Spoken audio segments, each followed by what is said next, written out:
সীমান্তে ভারতীয় ড্রোন মোকাবেলায় এন্টি-ইউএভি সিস্টেম কিনছে বাংলাদেশ। কিছু নিউজ সাইট অনুসারে বাংলাদেশ সীমান্তে ইসরায়েলের নির্মিত হেরন টিপি আর্মড ড্রোন মোতায়েন করেছে ভারত। এমত অবস্থায় বাংলাদেশ সেনাবাহিনী ও বিমান বাহিনী land based counter drone system ক্রয়ের টেন্ডার জারি করেছে। বাংলাদেশ বিমান বাহিনীর জন্য 2 সিস্টেম এন্টি-ইউএভি সিস্টেম ক্রয় সংক্রান্ত একটি টেন্ডার আহ্বান করা হয়েছে।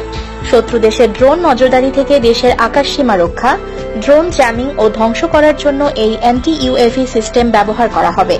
এদিকে বাংলাদেশ বিমান বাহিনীর পর সেনাবাহিনীও অজানা সংখ্যক কাউন্টার ড্রোন সিস্টেম ক্রয় করতে যাচ্ছে। ইতোমধ্যেই ইভালুয়েশন নোটিশ জারি করা হয়েছে। এসব কাউন্টার ইউএভি সিস্টেম যেকোনো মিলিটারি ড্রোন ভূপাতিত করতে সক্ষম। ইউরোপ ও অন্যান্য দেশ থেকে এসব সরঞ্জাম সংগ্রহ করবে সেনাবাহিনী।